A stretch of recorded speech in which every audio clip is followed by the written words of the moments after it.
primeiro me apresentando para a galera que vai entrando. Meu nome é André Maia, sou profissional de educação física, atuante aqui no SUS do Ceará.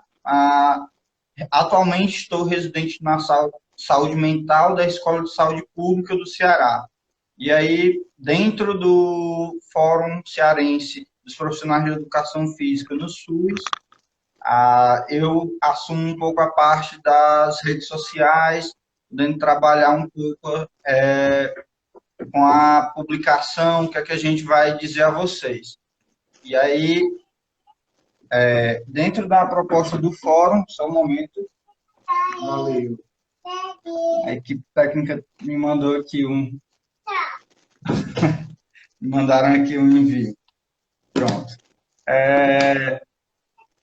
E aí, o Fórum Cearense de Profissionais de Educação Física, a gente tem uma missão que é unir e fortalecer essa categoria profissional que às vezes estamos ainda muito recém-nascidos nesse sistema único, né, comparado a algumas profissões que já são mais clássicas, são mais conhecidas, mas sim, estamos aqui, estamos para ficar e queremos reivindicar e demonstrar a nossa importância. E para isso, muitas vezes, a gente precisa entender questões políticas também, e por isso a gente decidiu trazer esse convidado. A gente tem a honra de ter um convidado que tem essa experiência.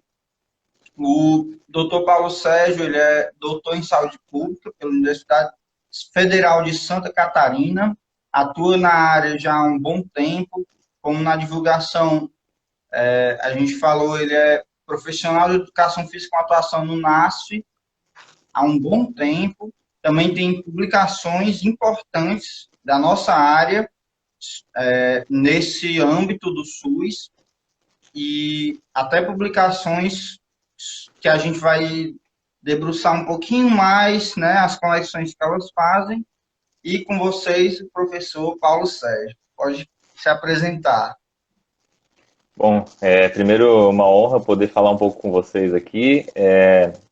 Espero atender as expectativas, né? Minha ideia é que seja uma conversa, vou dizer, quase que histórica, né? Da onde que a gente surgiu e para onde que a gente vai, nesse contexto que a gente vive hoje, e também é um contexto de consolidação que a gente já estava passando antes, né? Mesmo da questão da pandemia. Então, eu sou formado em Educação Física também na UFSC, que é a Federal aqui de Santa Catarina. Fiz administração pública e depois, né, e isso abriu um pouco os meus olhos. Então eu considero que a minha fala, apesar de eu ser epidemiologista, né, e num momento de epidemia, de pandemia, a fala que hoje ela é uma fala muito de processo de trabalho, de como que funcionam essas engrenagens dentro do SUS, na perspectiva e na ótica do profissional de educação física. E aí eu separei alguns pontos, né? A gente conversou antes, né, professor? Para tentar fazer esse resgate, né? Da onde que a gente veio e da onde que surgiu, né, a educação física, que para nós que somos da área, né? E a grande maioria que entra na live geralmente é quem é mais interessado. Então, o pessoal que já está trabalhando, né, no SUS, já está. Mas para muitas pessoas que foram para outra área, outra linha de pesquisa, de atuação da educação física, às vezes tem uma certa dificuldade para entender, né? Então, eu não sei se eu começo a minha explanação, você quer fazer alguma pontuação? Como é que a gente faz? Não, pronto. Acho que para iniciar a gente podia indo do começo. A gente sabe que a profissão, né, a educação física, ela é um grande vínculo com a promoção da saúde e eu acho que seria um ponto para a gente estar iniciando, né, sobre essa questão de como é essa promoção de saúde. A gente muitas Uhum. vezes faz ela no âmbito privado, né, de academias ou então de alguns projetos sociais, mas como ela se configura dentro do SUS na sua história, né? Até mesmo antes Uhum. da nossa profissão entrar nela. Vamos lá, então. Bom, logicamente que o sistema de saúde brasileiro ele não foi sempre como hoje a gente conhece, né? Então, se a gente for pensar lá para 1900, antes disso, né, tinha acesso, né, aos serviços de saúde. Eu vou fazer esse resgate do SUS, porque daí depois eu vou localizar a promoção de saúde nisso, tá? Que é a partir da sua provocação. Então, lá no início, né, quem tinha acesso aos serviços de saúde era quem tinha recurso para ter, né, contratar um médico, que nem a gente vê às vezes nas novelas, que entra aquele médico com a malinha, aquilo ali não era todo mundo que tinha direito, né? Ou quem acessava os serviços por meio de um hospital filantrópico, que existiam já alguns espalhados pelo país, mas logicamente que não tinha vaga suficiente para as pessoas que necessitavam de serviços de saúde. Ou depois ali de 1923, por aí, a gente tem as caixas de aposentadoria e pensão, institutos de aposentadoria e pensão, e isso vai evoluindo para um sistema que também quem tem vinculação trabalhista passa a ter algum tipo de acesso aos serviços de saúde. O que se constata nesse momento da saúde no Brasil? Que quem tinha acesso aos serviços, quem tinha acesso aos serviços de saúde eram as pessoas que estavam vinculadas à força de trabalho, e aqueles que não tinham, eles não tinham acesso a serviço nenhum, ou tinham que depender de conseguir o acesso por meio de alguma filantropia. Isso acaba aumentando as desigualdades em saúde no país, e aumentando a determinado ponto que em momento específico assim da história, ali 1960, 1970, alguns profissionais técnicos, movimentos sociais, partidos, enfim, uma galera começa a se juntar e dizer assim, pessoal, a saúde como está no Brasil, ela é desigual e a gente precisa pensar num modelo que seja diferente, porque isso já está sendo discutido fora do país e a gente precisa trazer isso para o Brasil também, que é o que a gente chama da reforma sanitária ali em 1970, naquela década ali. Isso foi um movimento muito, muito importante para a gente ter as provocações necessárias e os inúmeros debates que tiveram, que foram levados para as conferências nacionais de saúde, que são espaços de participação social muito importantes que a gente tem. E aí, em 1986, então, é levado para o debate a importância da atenção primária à saúde, a importância de um sistema universal, a importância de a gente sair daquela visão de saúde que ela é focada na doença, então a saúde ela tem que ser vista por uma perspectiva mais ampla, integral. E aí quando a gente fala de integralidade, e aí é um primeiro ponto que tem de destaque, assim, né, que já faz uma vinculação muito fácil, né, para nós da educação física, que as pessoas elas podem ser avaliadas sob diferentes perspectivas para muito além da doença, né? Então a pessoa chega com dor de cabeça na unidade básica, ela pode tomar um analgésico ou você pode tentar entender o porquê que ela está com dor de cabeça, que é muito diferente isso, né? É uma visão integral, uma perspectiva diferente. E aí, com essa integralidade, novas categorias profissionais começam a se inserir no Sistema Único de Saúde, e ainda sob a perspectiva da própria promoção de saúde, porque daí você, paralelo a essa questão dessa visão mais integral, vem a questão do quão importante é a gente não pensar que a saúde é só ausência de doença. Então, nesse conjunto da obra todo, a gente tem lá em 1988 aquela frase, né, que a saúde é um direito de todos e tal, que vem para a linha da universalidade, que é um grande princípio do SUS, e depois a gente tem as leis orgânicas da saúde em 1990, ali, que é a 8080 e a 8142, que trazem efetivamente os princípios do SUS, e aí a gente vai ter a universalidade, a integralidade e a equidade como princípio doutrinário, e como princípio organizativo a gente tem também a hierarquização, a descentralização, a regionalização e a participação social. Então foi uma construção que demorou assim 100 anos para a gente conseguir ter um modelo que a gente tem hoje, que é referência no mundo, que consegue fazer coisas que em outros sistemas você tem que é muito custoso ou você não tem acesso. Então, isso torna o SUS muito diferente com essa perspectiva de promoção de saúde. E aí, a partir dali de 1990, a gente começa a ter o Programa Saúde da Família, que se torna uma estratégia, e aí vem o NASF, e aí a gente vem para algumas legislações, que seria uma segunda parte dessa fala, que vão inserir algumas categorias profissionais, sobretudo o profissional de educação física nesse contexto. Acho que esse é o iniciozinho, sim. E aí é interessante para a gente ver como é essa questão das lutas também, né, dos movimentos, como foi a questão constitucional, e o SUS ele veio também a partir disso, partir da oitava conferência, né? A oitava Conferência Nacional de Saúde, então tudo é muito político. Isso é até um jargão que eu sempre digo assim, que eu ouvi muito do pessoal do serviço social, né? Os colegas e os colegas do serviço social sempre dizem um pouco que tudo é político, né? Estão um pouco mais entrelaçados nessa questão de políticas, legislações, e o quanto isso impacta na nossa sociedade, o quanto isso impacta, principalmente quando a gente vê as pessoas que antes não tinham esses serviços, à saúde, mas que agora puderam ter a oportunidade de começar a ter alguma coisa. E aí, nisso, pensando também assim, a nossa categoria, a gente sabe que foi necessário algumas regulamentações, ainda existem algumas regulamentações até que são precisas ser feitas para ficar um pouco mais estruturado, mas queria que se o professor pudesse contribuir um pouco nisso também, sobre a questão específica de como é que foi esse caminhar. Já digo, por exemplo, uma coisa que eu descobri há pouco tempo, somente em 2011 foi que atividades físicas e práticas corporais foi considerado um determinante de saúde. Ele foi adicionado, se não me engano, mas foi bem recente que eu vi isso, em 2011, na redação dos determinantes. Eu acho isso bem interessante da gente perceber como é algo tão novo o reconhecimento. E aí, sobre o profissional e a legislação? Vamos lá. Então, considerando que ali de 1990 para frente a gente começa a ter uma percepção diferente da saúde, e aí uma galera do Brasil ali que não tinha acesso, de repente começa a ver que eles não estão esquecidos mais, isso começa a mudar bastante.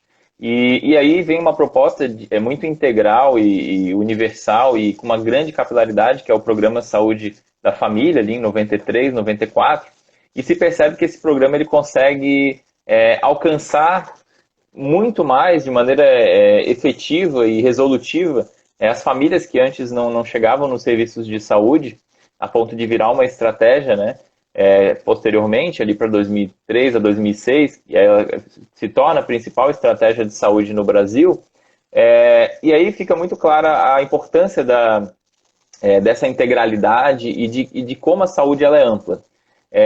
Antes um pouquinho de virar estratégia, a gente tem uma importante resolução, e aí eu vou citar algumas normativas que eu considero importantes para o profissional de educação física. Então, assim, a gente tem a resolução 218 de 97, uma resolução do Conselho Nacional e que reconhece as categorias de saúde, né, de nível superior, e lá está o profissional de educação física. Então, em 97, a gente é reconhecido como uma das categorias, né, da saúde, e essa resolução é a mesma que depois ela vai estar vinculada a essa chamada que a gente teve esse ano, né, por conta da questão da pandemia, que foi chamado todas as categorias de saúde, né, de nível superior, e lá estávamos nós, então baseado nessa resolução lá de 97, tudo começa ali.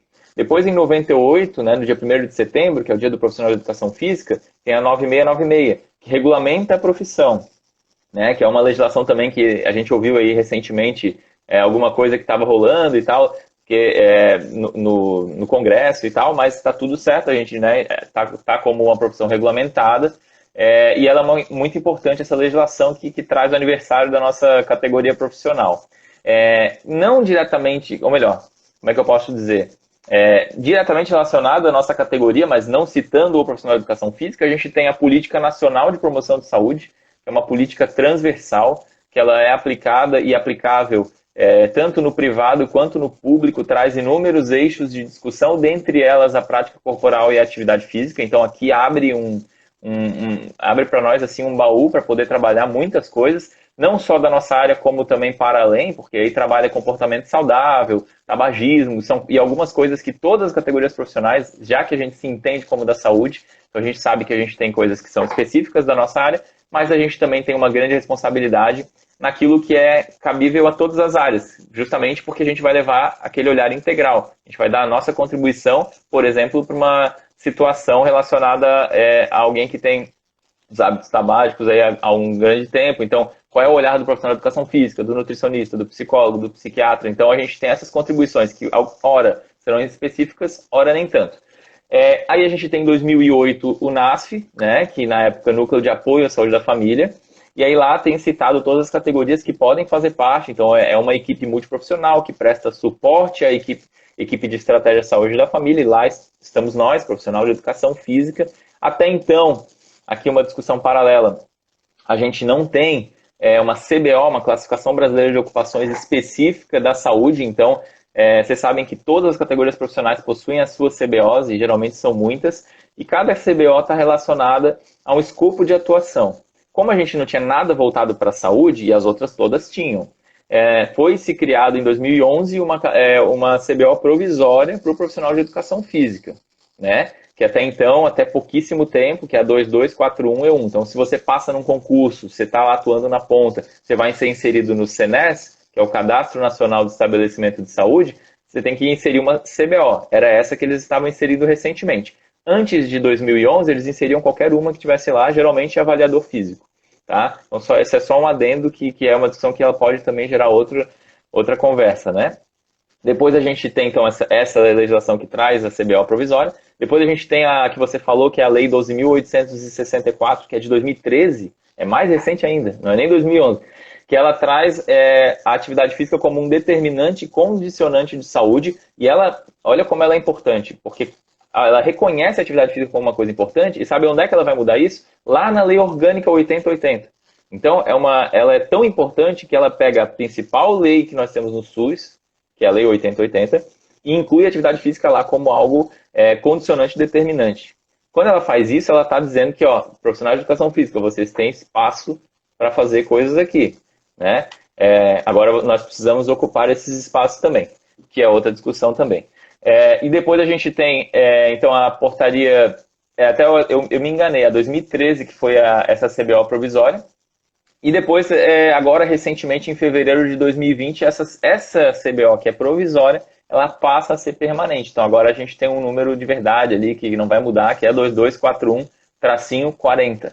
Essa é o profissional de educação física na saúde. Então, hoje, qualquer um que estiver ouvindo a live aqui, 22 pessoas, quem passar em concurso, quem já tiver, o CNES ele vai abrir essa codificação para ser inserido dessa forma. Ainda não abriu, tá? Eu tenho olhado ali, inclusive eu fiz umas pesquisas que eu vou falar aqui daqui a pouco do panorama, como é que nós estamos no SUS, né? Como é que a nossa categoria está, e lá não existe ainda 224140, só existe a E1. Eles não fizeram essa mudança, acredito que em momento de pandemia ninguém vai mexer nisso, mas eu imagino que lá para o começo do ano que vem talvez isso já esteja corrigido.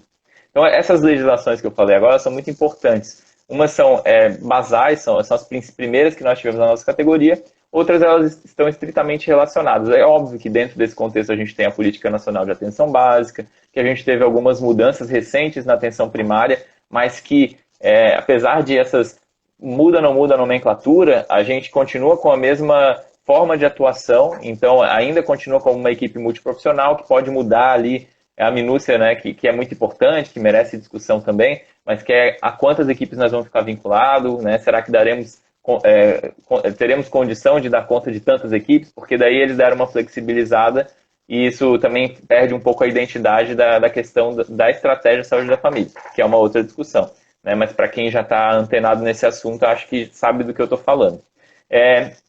Então é isso. Daí, mediante toda essa transformação que foi acontecendo, reparem que ela vai acontecendo à medida que a gente é exigido e que a gente vai comparecendo.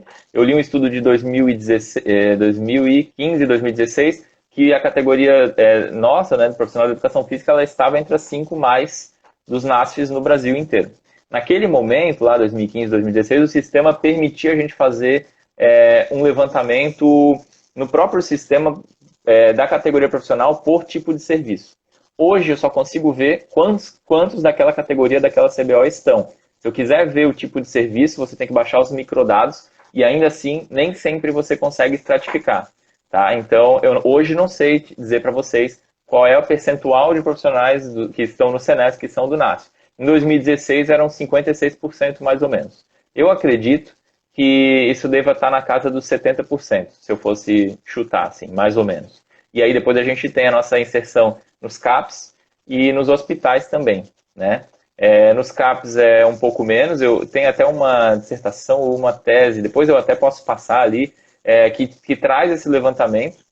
Acho que a pessoa foi lá no Ministério da Saúde, conseguiu ter acesso a algumas informações legais, mas se eu não me engano, eu acho que era 18% CAPs, e depois um percentual bem menor em hospitais. Os hospitais a gente vai ter ligados à EBSER, que quem faz a administração dos hospitais universitários, que são 42, se eu não me engano.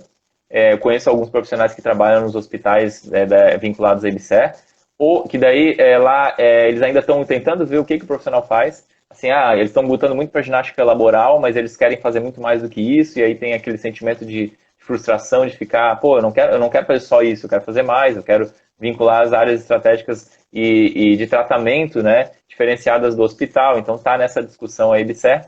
A gente tem os profissionais que estão vinculados à reabilitação, e como por exemplo em COR, como hospitais de reabilitação cardíaca, a gente tem aqui o Hospital Regional em Santa Catarina, a gente tem profissionais de educação física lá dentro também, né? E geralmente é essas duas áreas que a gente vai encontrar profissionais nos hospitais, mas é um quantitativo menor. É isso, acho, mais ou menos, né? Até passei um pouco da legislação. É mais tranquilo. E aí, realmente, é porque a legislação ela fala de muitas coisas, né? Também até porque é o que vai regulamentar tudo, então é normal acabar falando de várias outras coisas. Mas quando você estava falando assim especificamente da legislação, uma coisa que aparenta bem forte e se mostra nos dados é a nossa participação na atenção primária à saúde, né? Uhum. Principalmente assim na questão dos NASF AB, que, né, teve aí suas mudanças recentemente e coloco aqui um pequeno adendo, porque a forma como se atua é um pouco diferente, mas que é o dispositivo também das academias da saúde, né? Uhum. E que também articula, é um dispositivo bem articulador. E como Sim, essa questão, então? O que é que se pode falar dessa nossa atuação na atenção primária à saúde? tá. Então eu entro no NASF agora. Vou fazer um panoraminha antes, que eu trouxe os números para vocês que estão vendo aí. E aí eu já vou entrar direto na atenção primária. Assim, para a gente ter uma ideia, essa expansão ela se deu pela atenção primária, então eu não tô, é um assunto que está totalmente relacionado, né? Uma vez que a estratégia se ampliou, a gente tem um escopo de profissionais que entra dentro dessas equipes multiprofissionais por meio do NASF, né? Então a gente acaba tendo esse aumento de inserção.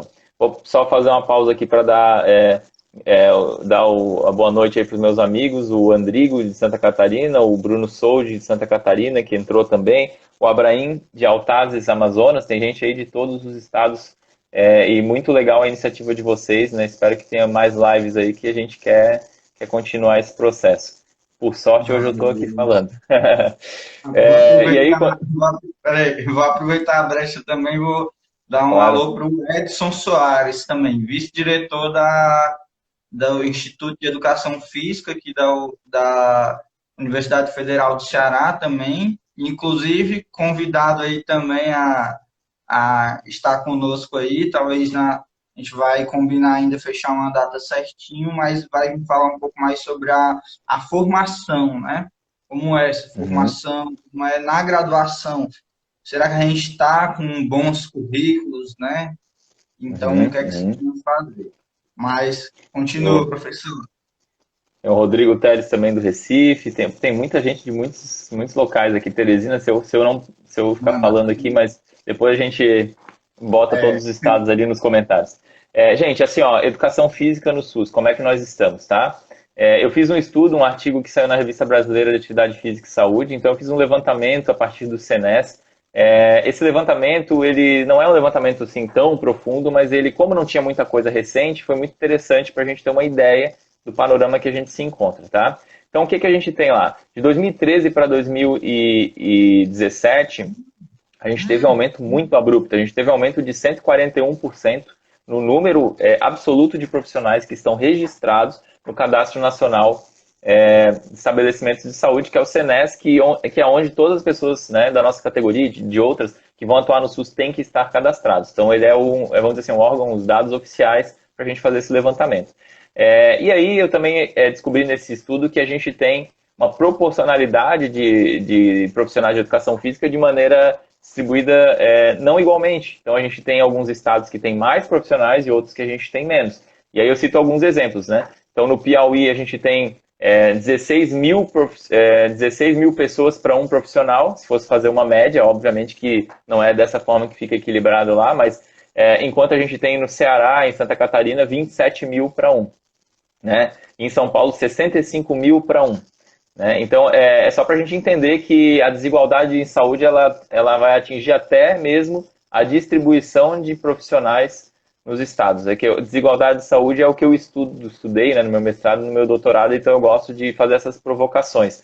Então, a gente percebe que existe desigualdade podemos dizer, não vou dizer que no reconhecimento da nossa categoria, mas de certa forma a gente pode dizer que se o Estado reconhece bem, a gente estaria mais presente naquele estado, teria mais contratações da nossa categoria, né? No Ceará, ó, eu fiz um levantamento aqui e a gente tinha, em 2008, a gente tinha 2 profissionais cadastrados no Senes. Em 2011, que aí tem aquela Política Nacional de Atenção Básica, a primeira, que foi mais forte, 137. Em 2017, 309. Em 2018, 358. E em 2020, né, agora, 391. Tá? Então a gente tem uma crescente, né? No Ceará, né, eu falo Ceará, que foi o fórum então é legal, vocês devem ter bastante gente do Ceará aí, tá aumentando, né? Depois a gente vai falar de tendência, será que aumenta, será que não aumenta? No Brasil, em 2008 a gente tinha 166, e em 2020 a gente está com 8.190 profissionais cadastrados, isso é a última, isso eu peguei ontem, então lá de abril desse ano, tá? Porque daí sempre demora um pouquinho para inserir lá no sistema. Nós temos hoje mais de 8 mil profissionais de educação física cadastrados no Senes. Agora vamos para o que você perguntou, atenção primária à saúde. Então, gente, a atenção primária à saúde, formalmente, né, na grande maioria, o profissional de educação física ele vai ter 2 formas para se inserir. Às vezes elas se misturam, tá? Ou vai ser por meio do NASF-AB, tá? Então, que são essas equipes multiprofissionais que prestam suporte e atenção às equipes de atenção primária, estratégia de saúde da família, e que não são porta de entrada, que em alguns locais eles fazem ser, mas não deveria ser. Ou por meio da residência multiprofissional, tá? Que às vezes ela acontece de maneira segmentada e às vezes não, dependendo da gestão municipal, estadual que esteja por detrás. E no caso, a gente também percebe que muitas residências fazem o papel dessas equipes multiprofissionais, né? Então atuando com uma funcionalidade muito semelhante ou igual à do NASF. Tá? Que daí também o processo de entrada nisso muda. Então no NASF você provavelmente vai ter uma contratação municipal, que vai ser ou processo seletivo ou concurso, geralmente, né? E na residência você tem uma vida útil, que é o período da residência, né? Então você vai estar contratado enquanto tiver aquela bolsa que é de 2 anos, você é residente, né? Então sabe bem o que eu estou falando, se eu tiver... e aí é uma bolsa que ela é do governo federal, que daí para algumas categorias profissionais, ou dependendo da situação, o município pode pagar um valor a mais ou não, enfim, existem algumas regras para a questão da residência em si, mas a questão da residência porque eu acho que é muito interessante o município ele ter as residentes, isso é muito importante para os residentes, é importante para o município, e ter também a equipe NASF, porque depois os residentes, depois de 2 anos, o vínculo cessa. E aí a gente está falando da estratégia de saúde da família e que trabalha basicamente com vínculo. Vale? E quando a gente coloca ainda mais no que é a residência, né? Que ela é uma formação, e aí, por ser uma formação, precisa também daquela figura do preceptor, né? E aí, como é que vai ser? Infelizmente, vou dar o exemplo da minha residência aqui. O meu programa de residência, ele é um dos programas maiores do Brasil. É o programa da Escola de Saúde Pública. Porém, por ser maior digo no sentido, por exemplo, nós temos mais de 300 residentes, né? Da educação física, atualmente somos 300 por ano, né? Entre mais ou menos 7 da educação física, 7, 6, varia do ano. E aí, como é que fica se eu não tenho um preceptor ali? Como é que fica? Então, tem que ter alguém, assim, com relação aos dados do Sines, aprendi contigo, Eu peguei também para fazer uma menção ao fórum, eu coloquei lá e divulguei para os colegas na última reunião que só 60% são contrato por prazo determinado aqui no Ceará. 60% dos profissionais. Isso eu estou tirando outros vínculos também, como cooperativa, como a residência, que eu vou considerar um vínculo, né? Não é bem a profissão em si, mas acaba sendo um trabalho, acaba sendo um vínculo, mas só temos 20% que já é, entre aspas, para agradecer, entre aspas, de vínculos estáveis, estatutário. Então, complicado isso aí. E aí, na Sim, sim. atenção básica? Não, e aí foi até falado, né, que você faz um baita de um aprofundamento, 60 horas semanais e sai sem emprego, né? Muitas vezes a própria região que se preocupa em dar espaço para o residente não está fazendo, vamos dizer assim, o mercado girar favoravelmente para esses profissionais tão capacitados que estão ali, os caras depois têm que mudar de estado, mudar de cidade, e aí se perde uma pessoa valiosa ali que poderia estar contribuindo, que já está com vínculo. Então, acho que isso é um ponto que é uma crítica aí a melhorar ainda, né? De como trabalhar essa gestão de residentes formados, né? Como que a gente vai fazer para aproveitar ao máximo essas pessoas e também não deixar essas pessoas desamparadas, né, quando acaba, porque são profissionais altamente capacitados que conhecem profundamente a realidade, né? Diferentemente de tantas outras formas de especialização, né, o residente ele tem a prática mesmo, então isso é muito, muito importante. 5.760 horas. Aí, ó, se for pensar aí, 5.760 horas. é tempo, é tempo. Então, isso eu acho que é um ponto muito importante que merece uma live só para isso, eu acho. Né? Outro Bolar ponto, pensamentos. é verdade. Para não ficar aqui muito nessa parte, outro ponto, por exemplo, a gente quando fala dessas profissionalizações e tudo, aqui no Ceará tem alguns concursos que, por pressão, já conseguiram fazer com que a residência multiprofissional ela valha pelo menos igual ao mestrado, né? Valer mais pontos no concurso do que Uhum. uma especialização comum, né? Por causa Sim. justamente dessas diferenças da Uhum. prática. Que é completamente cabível e compreensível. Na verdade, você está valorizando quem tem a experiência de fato, né? Não dá para a gente comparar tantas horas de formação e experiência em loco, né, com uma especialização que eu também não menosprezo. Eu tenho especialização, mas eu sei que é diferente, né? É diferente.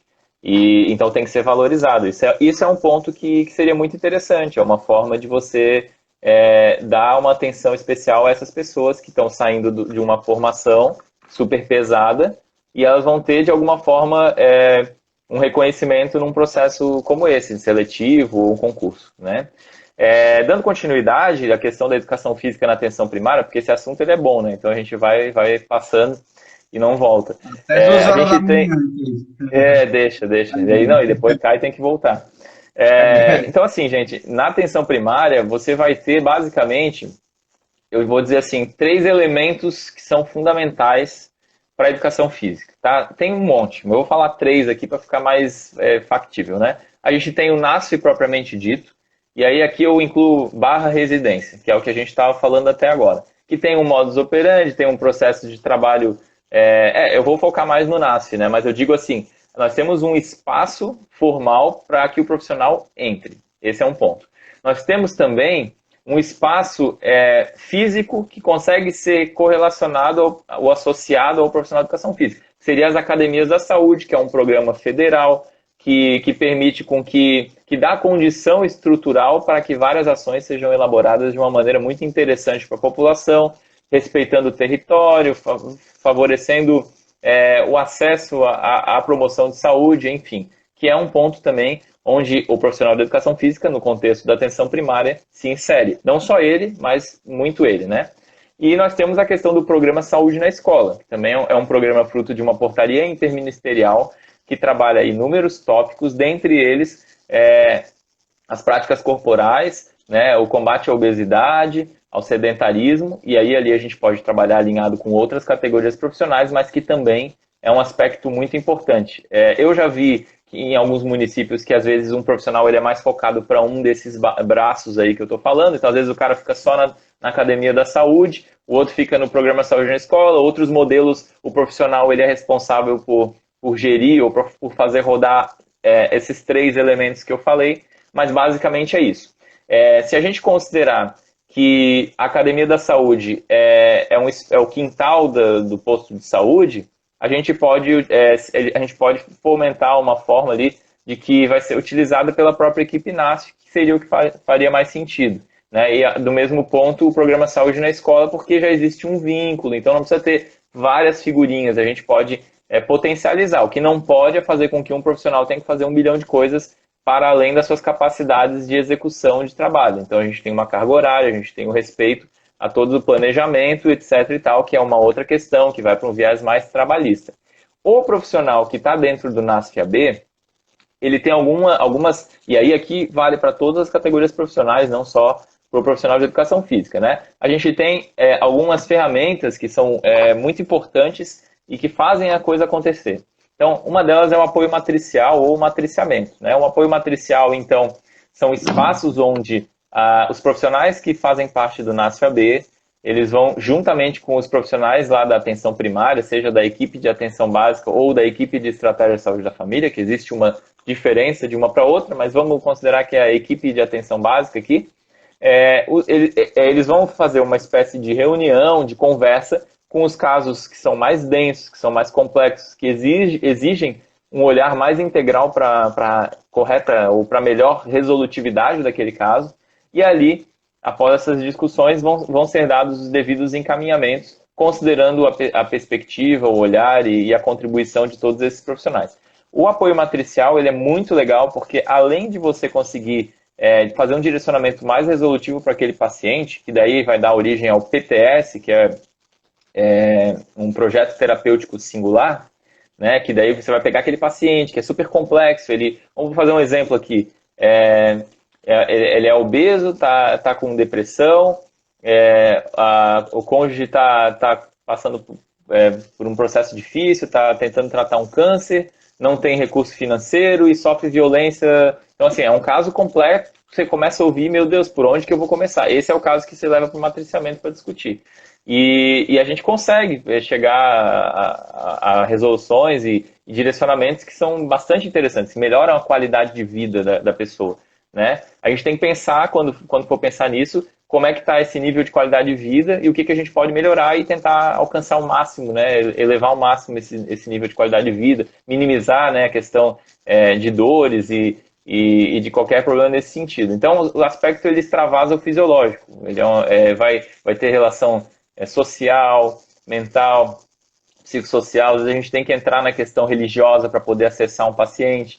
Então a gente tem que ter a mente relativamente aberta para conseguir acessar e fazer com que haja essa troca, né, do paciente e do profissional que está ali trabalhando. Então o apoio matricial, além disso tudo que eu falei, ele é muito enriquecedor para o profissional, porque quando você ouve o outro profissional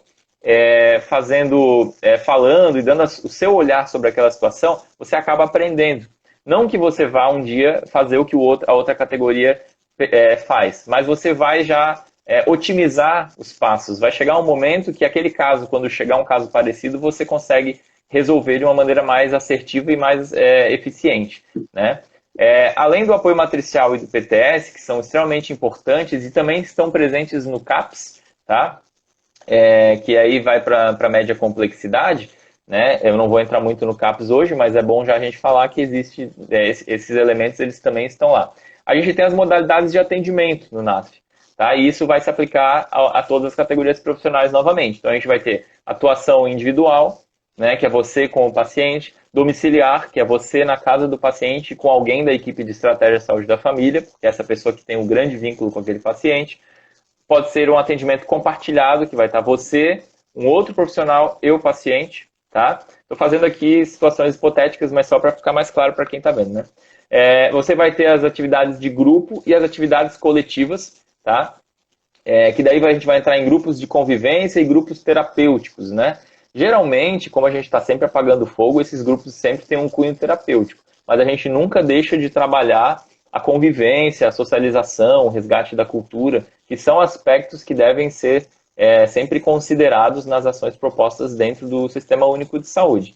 Né? Mas como é que seria um grupo terapêutico? Então você pode segmentar esse grupo, seja pela patologia em si, seja pelo grupo mesmo, então é mulheres, são idosos, são crianças, né? Então como que vai fazer sentido eu trabalhar de uma maneira assertiva, né, com essas pessoas, considerando inúmeros aspectos, né, condição socioeconômica, o local onde vai ser realizada a ação, o horário que vai ser realizada a ação. Então, quando você vai bolar uma atividade coletiva lá na atenção primária, você tem que saber que horas que esse povo trabalha, ou se não trabalha, ou que horas que a pessoa consegue comparecer, por que não consegue comparecer, porque se você não fizer essa sondagem e você impor uma coisa, ou às vezes até uma coisa que não tem o menor sentido com a cultura local, você vai fazer um grupo que vai dar 2 pessoas e você vai botar a culpa neles ainda.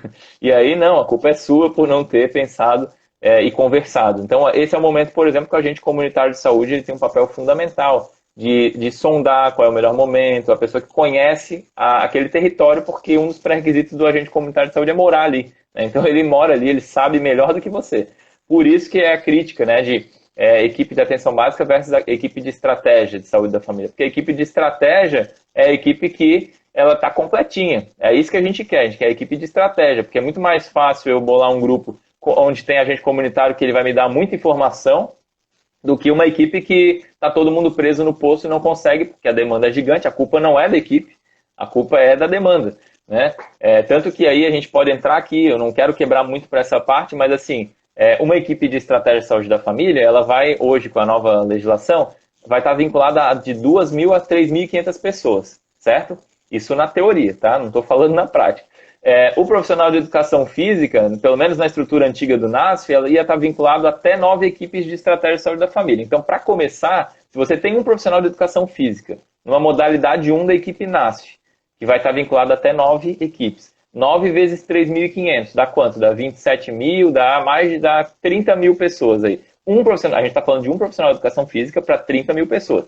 Isso se a equipe estiver vinculada à capacidade máxima resolutiva dela, que é 3.500. No Brasil não é bem assim, a gente vai ter locais que uma equipe vai estar vinculada a 10 mil pessoas. E aí se você pega 9 equipes, se o NASF está vinculado a 9 equipes que tem 10 mil cada, é um profissional de educação física para 90 mil. Então o cara se vira nos 30, né? Então agora eu estou falando da realidade, né? Realidade versus teoria. Mas é isso que acaba acontecendo.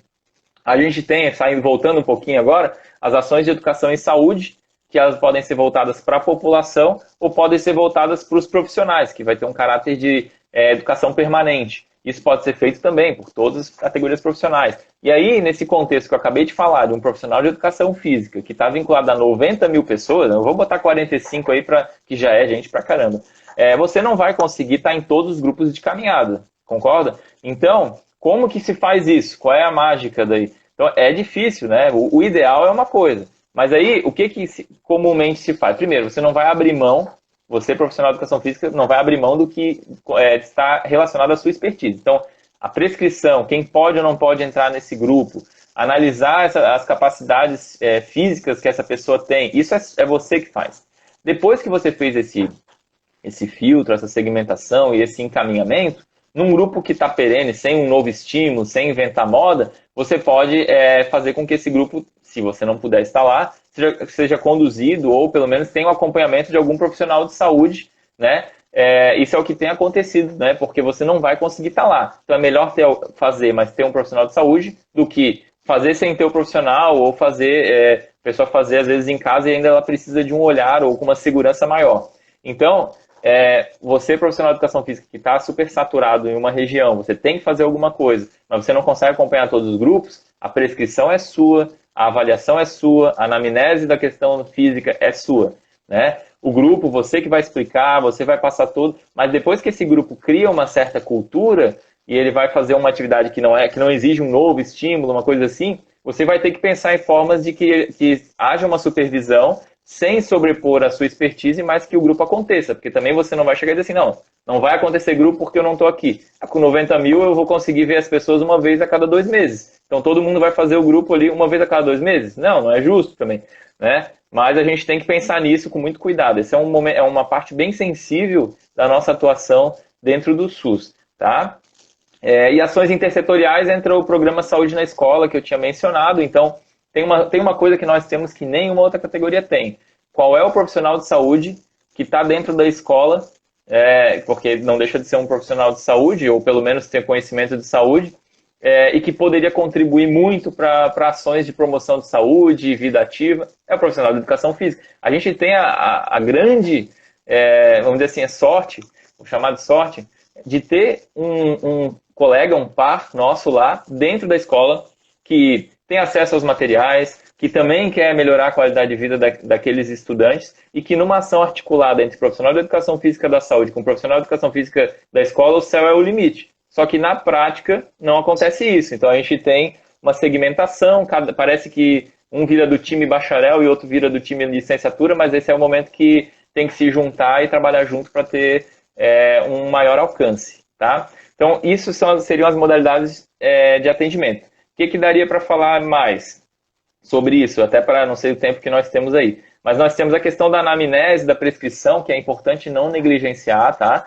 Porque como a gente é profissional da saúde, a gente também tem uma responsabilidade, né, sobre a integridade física daquela pessoa que a gente está prescrevendo. Então não basta só dizer assim, vamos fazer um grupo e vai lá no grupo.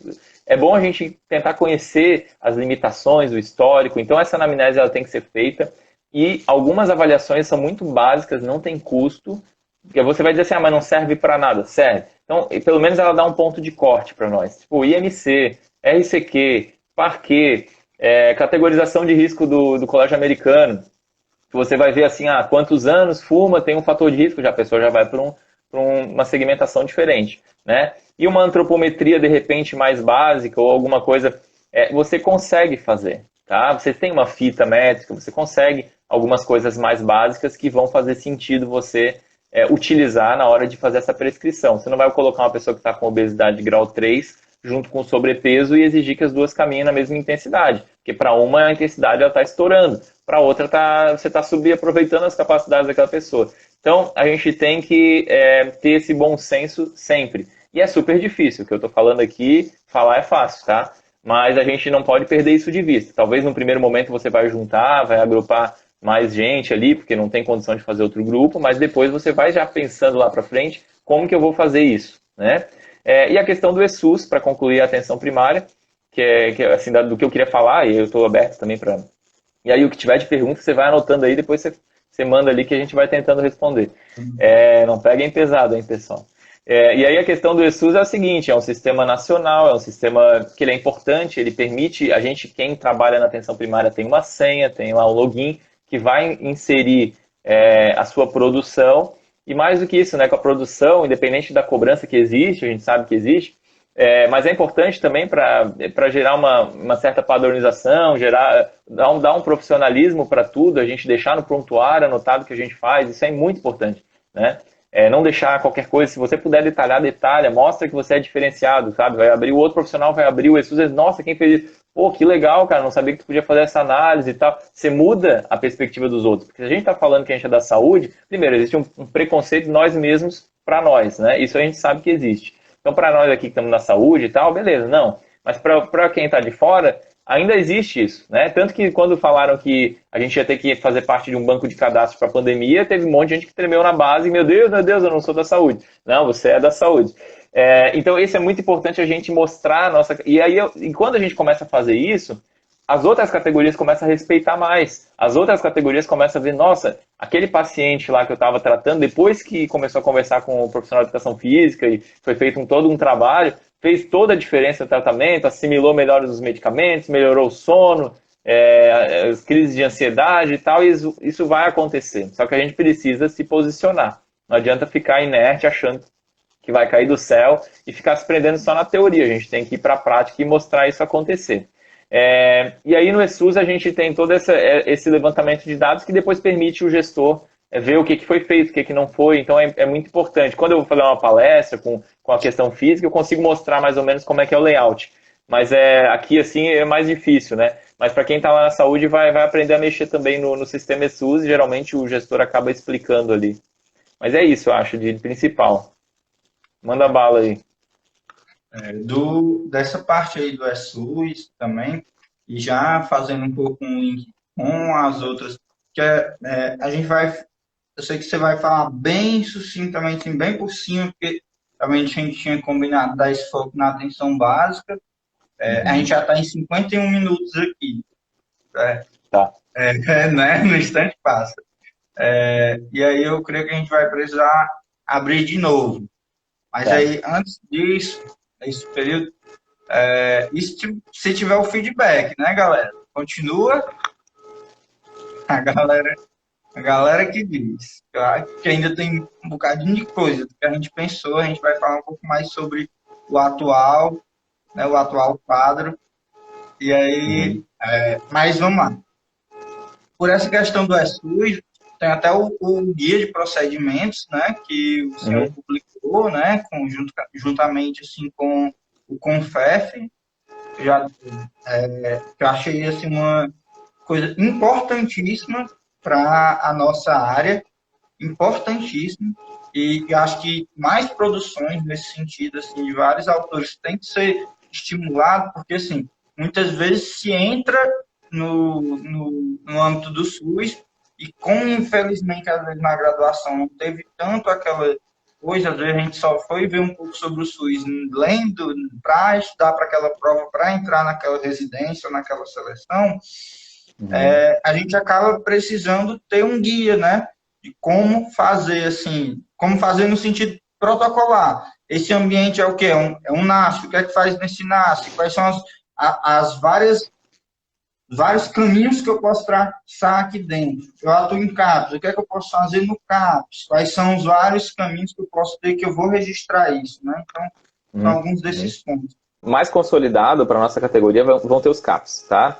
Então os CAPs eles são, não dá para fazer, dependendo do modo, uma certa comparação com o NASF em alguns quesitos. Então é uma equipe multiprofissional, é uma equipe que utiliza matriciamento e o projeto terapêutico singular, né? A diferença é claro, se especializa na questão do sofrimento e transtorno mental, né? É porta aberta, o CAPS ele é porta aberta, tá? Você vai ter ali o CAPS que vai estar relacionado com o sofrimento e transtorno mental, vai ter que é o CAPS 1, 2, 3, 4, você vai ter o CAPS que vai estar relacionado com a questão do álcool e outras drogas, né? E vai ter também o CAPS-I. Todos eles vão ter possibilidades e numerações diferentes de acordo com o tamanho do município, que vai estar estritamente ligado com oferta e demanda dessa situação, dessa problemática de saúde. Então, por exemplo, o CAPS 1, se eu não me engano, são municípios de 30 a 50 mil. O CAPS 2 vai ser até 200 mil, o CAPS 3 acima de 200 mil. E aí já é 24 horas. Então, isso vai mudando o modus operandi do serviço, vai mudando até a questão de quantos dias na semana, e tudo isso vai estar relacionado com o tamanho da população também. Mas, em termos gerais, a gente tem uma função muito importante lá, que é levar justamente promover, né, as práticas corporais, que a gente sabe que é um dos grandes tratamentos não medicamentosos que existem, né, para a questão da saúde mental. E, inclusive, ele vai estar relacionado com menos recaída, com maior adesão desse paciente no sistema, com menor intensidade nas crises. Isso aí inúmeros estudos mostram. O que os estudos também mostram? Eles mostram que o profissional de educação física ele não é preparado, e aí não é eu que estou falando, tá? Em termos gerais, né, aqui a gente vai excetuar, por exemplo, os residentes, que eles passam por todo um processo. Então, uma pessoa que passou por um processo de residência, ele vai estar mais, com certeza, mais experiente para lidar com a situação. Mas, por exemplo, até questão de emergência, a gente às vezes não tem, como a gente gostaria que entra na formação, que é a próxima live que você vai ter, né? Eu fiz um levantamento das emendas dos cursos aqui em Santa Catarina e eu descobri que eu fiz isso assim de feliz. Cheguei, sentei e comecei a fazer, para apresentar para os coordenadores de curso. E na época, faz uns 2 anos, 5% das matérias elas eram estritamente voltadas para a saúde pública. Só 5%. Tinha as matérias tipo atividade física e saúde, aquelas que são mais gerais, mas elas não eram saúde pública, né? Então a gente ainda está em processo de melhoria desse currículo e aí os profissionais que gostam da área, eles vão procurar se especializar por meio de mestrado, de doutorado, de residência, de especialização, de PET saúde, e essas coisas, esses mecanismos que a academia permite. voltando à questão do CAPS, então, em termos gerais, ele é aberto, é um serviço de caráter aberto e comunitário, trabalha com a mesma linha, também existe um matriciamento, geralmente os casos são discutidos para fazer o melhor desenho desse PTS que a gente chama, né? E um aspecto importante que deve ser previsto no CAPS, e aqui geralmente eu extravaso um pouco, que não é só educação física isso, mas é o sistema de referência contra referência, o que está acontecendo no CAPS com esse paciente. Lá na atenção primária a gente tem que saber e vice-versa. O paciente que ele está passando pelo CAPS, ele não deixa de ser um paciente da atenção primária à saúde. Então, você sempre vai ser um paciente ou um usuário que vai estar vinculado à atenção primária à saúde. Eventualmente, você vai estar vinculado a outros serviços da rede, né, que é a rede de atenção à saúde, seja o CAPS, seja uma policlínica, seja um ambulatório de saúde mental, que alguns municípios têm. Na questão do CAPS, que é legal falar também, é que a nossa vinculação dentro de um CAPS, ela vai acontecer porque lá na legislação de CAPS 1, 2, 3, prevê que, geralmente, eu não vou dizer todos aqui, cada um tem a sua, mas geralmente diz assim, para a equipe mínima tem que ter um médico psiquiatra, um psicólogo, e aí depois abre lá 2, 3 profissionais de nível superior da saúde. Eles falam desse jeito, eles não falam que é um profissional de educação física. Eu vou passar. E aí, dessa forma, quando o gestor do serviço, quando o gestor municipal entende que a educação física é uma categoria que vai contribuir para o tratamento e para todos os processos e procedimentos e ações realizadas no CAPS, essa vaga que está lá, que tem que ser completada com um profissional de nível superior da saúde, ela é ocupada pelo profissional de educação física. Então depende de toda essa sensibilização de a gente poder mostrar que realmente o profissional de educação física pode contribuir nesse âmbito. Fala aí. Pronto, 2 pontos em adendo, né? Somente a isso. Um adendo de experiência própria. Infelizmente, eu tive várias dificuldades. Eu atuo em CAPS, né?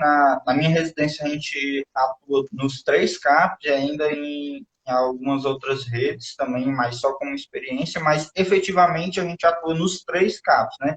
O geral, o AD e o infantil.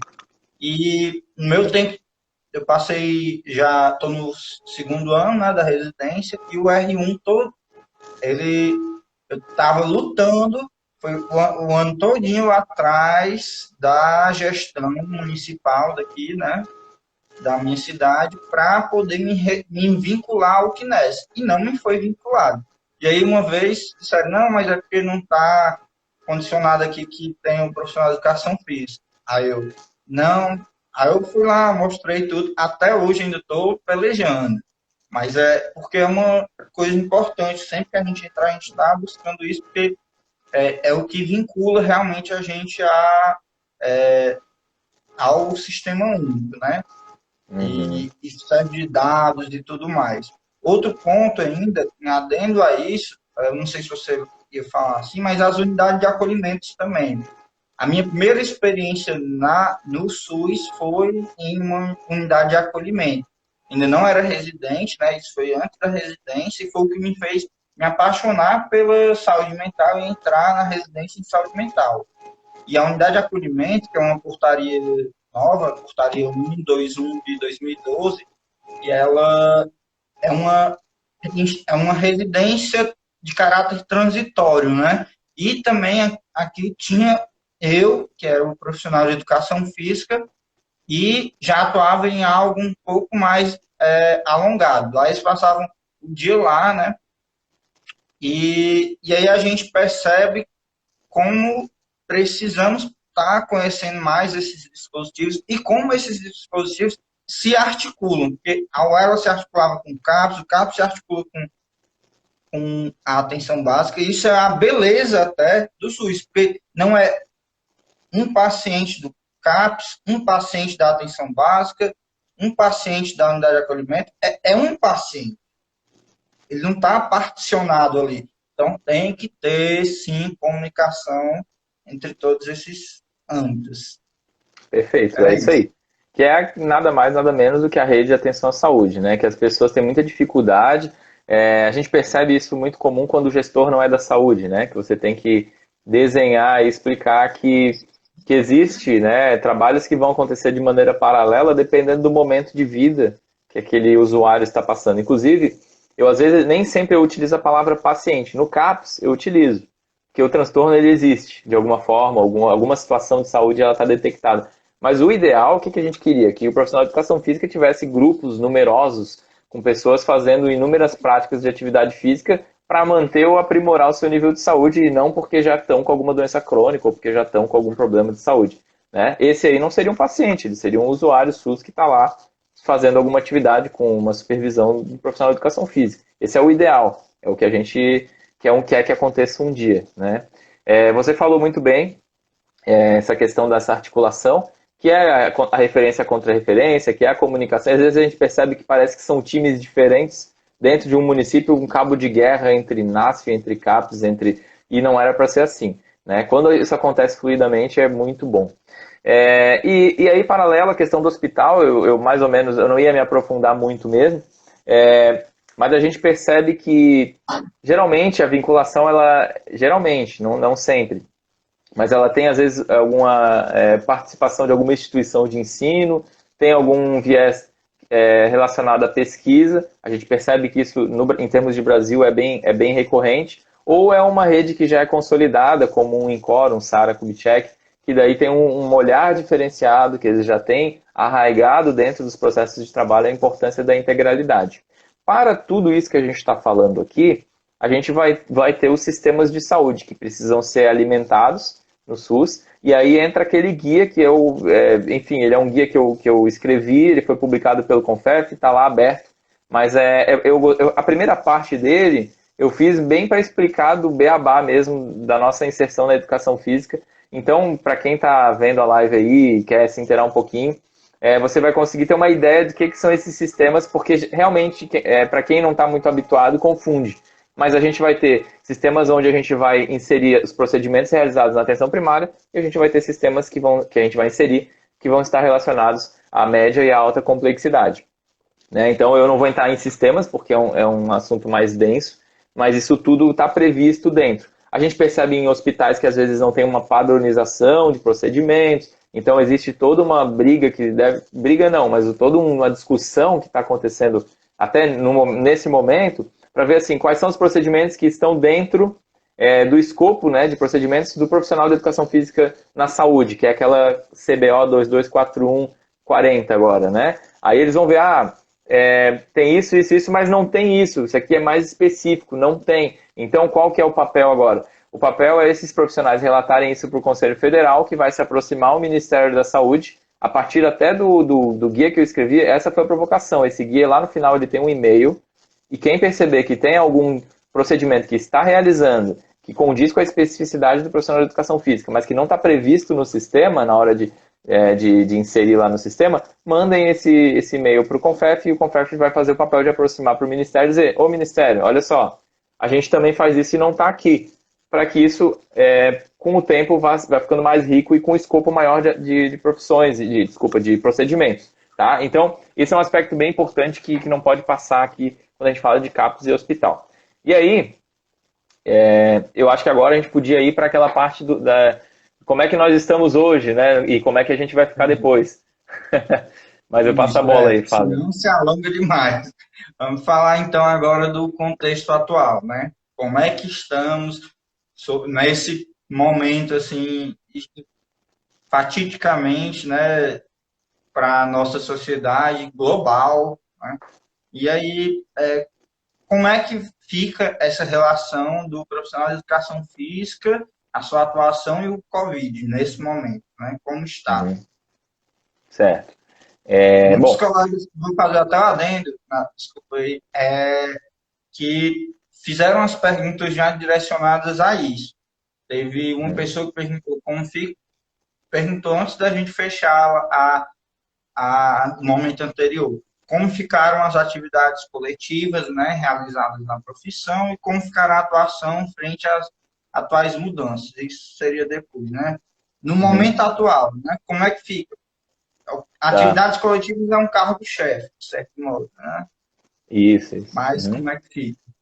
Então, assim, eu acho que existe um contexto que a gente tem que mapear. Porque agora, uma coisa é a gente falar saúde pública, uma coisa é a gente falar saúde coletiva, tá? E aí isso é bem louco, porque quando eu entrei lá no mestrado, eu assim, meu Deus, por que que mudaram o nome para saúde coletiva? Saúde coletiva é algo mais amplo. E a gente está falando de pessoas que estão hoje confinadas, ou deveriam estar em alguns locais, em outros nem tanto, enfim. É polêmico, é sensível esse assunto, mas a gente está vendo pessoas que vão realizar a prática corporal e a gente fica naquela linha tênue entre como realizar sem comprometer, sem colocar em risco a sua saúde e a do outro, né? Então, quando a gente vai falar disso, acho que um primeiro ponto que a gente tem que levantar é que tem um movimento, e aqui basicamente nacional, mas dos estados também, de essencializar as coisas. Então, a gente tem decretos que estão tornando coisas que não são essenciais, aproveitando, e agora eu estou dando uma posição minha, tá? Então aqui quem está falando é o Paulo. É bem importante deixar isso. Mas assim, a gente tem, por exemplo, como essencial, como condicionante determinante da saúde, a atividade física. Foi aquela lei lá de 2013 que a gente falou. O espaço onde vai ser realizada essa atividade física, ele vai ser avaliado de acordo com o risco que pode oferecer. E aí a gente teve como essencializado, né, a questão de academia, de barbearia, de um monte de coisas que não pode sair dessa nossa discussão. Não vou aprofundar aqui, mas isso é um ponto a se falar. Esse é um primeiro ponto. Segundo, né, dentro do contexto do Covid, o que mudou para nós? Foi feita uma portaria que eu já mencionei, a 639, que é aquele programa, o Brasil Conta Comigo, ainda estava o Mandetta lá.